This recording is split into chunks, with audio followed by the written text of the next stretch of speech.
him in a rough sort of way. "Tough," I said, "but sensitive."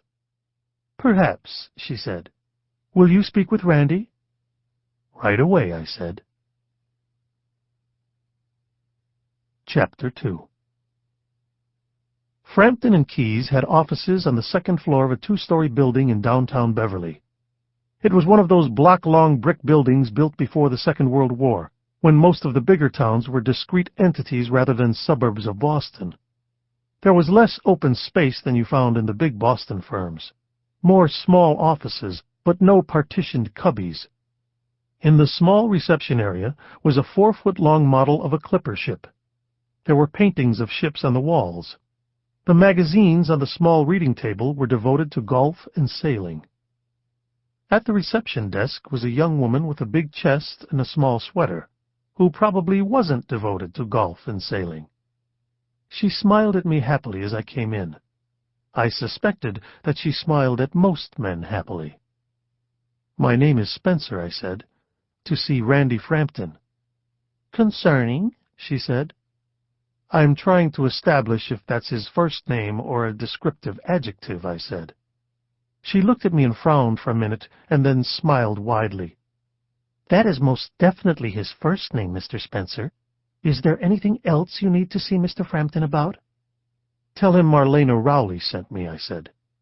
"Yes, sir," she said, and smiled at me, and her eyes were lively. Randy Frampton, the managing partner, had a corner office.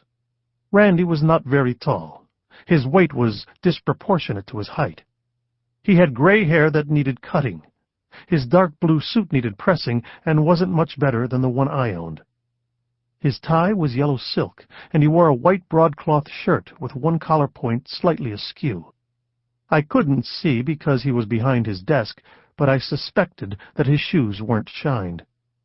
"So she decided to hire you," Frampton said. "Who wouldn't?" I said. Frampton sighed a little. "Marlene is sometimes erratic," he said. "Did she instruct you that everything goes through this firm?" "Yeah," I said, "but I'm not sure she meant it." Frampton smiled pleasantly. "That sounds like Marlene," he said, "but I mean it. You and I need to be on the same page." "She was pretty clear that you took care of paying me," I said. "You'll submit your expenses, carefully kept, weekly, and we'll pay them weekly. When the investigation is complete, you'll submit your final bill. Shall we discuss rates?" I told him my rates. He shook his head. "I'm sorry, but that's out of line." "Sure," I said. "We'll need to negotiate that a little." "Nope," I said. "You won't negotiate?" "Nope." "Then I'm afraid we can't do business," Frampton said. "Okay," I said, and stood up. "You want to tell Marlene, or shall I?" "That's it?" Frampton said. "No discussion? Nothing?" "Marlene doesn't look like she'll be fun to work for," I said. "You require fun?" "Fun or money," I said. Frampton sat back in his chair and swiveled away from me and looked out his window. "You know you've got me over a barrel," he said. "I do." "You know I don't want to tell Marlene that we wouldn't hire you." "I know," I said. "Will you require a contract?" "Handshake's fine," I said. "That's foolish," he said. "You should have a contract." "I know," I said. "I just wanted to see your reaction." Frampton looked at me thoughtfully. "You are a little different," he said, "aren't you?" All the answers to that question seemed dumb, so I didn't give one. "We'll draft a contract and you can run it past your attorney," Frampton said. "Okay." "Are you prepared to begin now?" Frampton said. "Sure." "Very well," he said. "What do you know?" "Marlene wants me to catch her husband cheating on her." "Anything else?" "Nope." "What would you like from me?" "Her husband's name, his address, home and business, a couple of different pictures of him, description of his car, plate number, and maybe your reaction to her suspicions." He reached into a file drawer and took out a big manila envelope and tossed it on his desk in front of me. "Pictures," he said, "of Trent Cowley. He's 47 years old. He and Marlene live here in Manchester. The address is in the envelope. So is his business address. He has several cars. I don't know what kind. I don't have the plate numbers. His business is off Totten Pond Road in Waltham. Company named Kinergy. Got their own building." "Kinergy?" I said. Frampton shrugged. "I have no idea what it means," he said. "What do they do?" "Energy trading of some kind," Frampton said. "That doesn't mean they run a power plant," I said. No, they're traders, brokers. They buy power here and sell it there."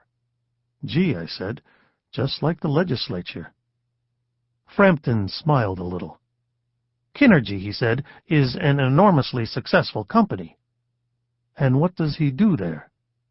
"He's the chief financial officer." "Mr. Rowley is wealthy?" "Yes, and he has a lot of clout." "Yikes," I said. "Do you folks represent him as well?" "Oh, God, no. Obviously, we couldn't represent both sides in a divorce, but even if we could. No, the company does business with Cone, Oaks, and Baldwin. I would assume they might represent him as well." "What about the last part of my question?" "What do I think?" I nodded. "Trent Rowley has, for a long time, gotten everything he wanted. He has always given Marlena everything she wanted." "So do you think he's cheating on her?" "I don't know. I think he would if he wanted to." "Marlena have any evidence?" "I don't know. She says she knows he's cheating, but she adds nothing of substance to the accusation." "Does she have much of substance?" "In this case?" "In any case," I said. Frampton shook his head slowly. "Marlena is a client," he said. "It is unbecoming an attorney to discuss his client's personal quirks." "Heavens," I said. "Integrity?" "One finds it in the most unlikely places," Frampton said. "Even now and then in law firms." "I'm heartened," I said. Chapter 3. I took Rita Fiore to dinner at the Federalist. Rita was the chief criminal litigator at Cone Oaks, but I had known her since she was an ADA in Norfolk County, and in a healthy, platonic fashion, we liked each other.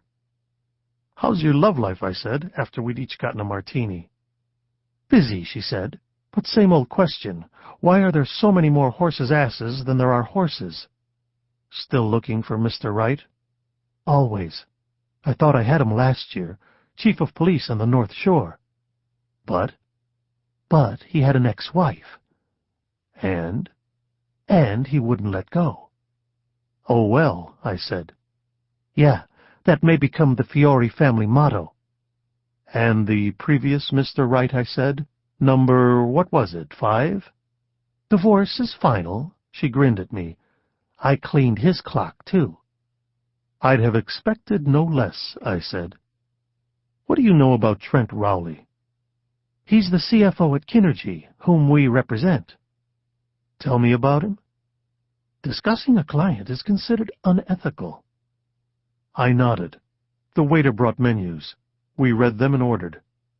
"May I bring you another cocktail?" he said. Rita smiled up at him. "Oh, please," she said. "You, sir?"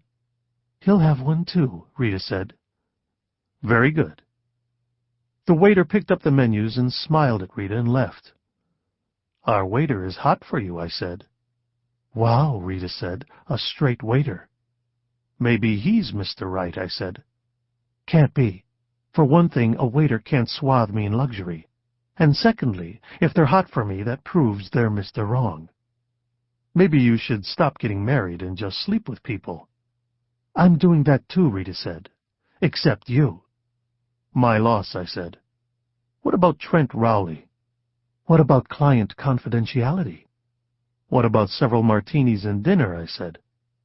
The waiter came with our second martinis. Rita sipped hers happily. "You think you can bribe me," she said, "with a few martinis and some Chilean sea bass?" "I do," I said. Our salads arrived. Rita picked up a scrap of Boston lettuce in her fingers and nibbled on it. Susan was the only other person I knew who could eat with her fingers and look elegant. "Why do you want to know about him?" Rita said. "Why not just catch him in the act? Tell the little woman, collect your fee, and stand by to testify at the divorce proceedings.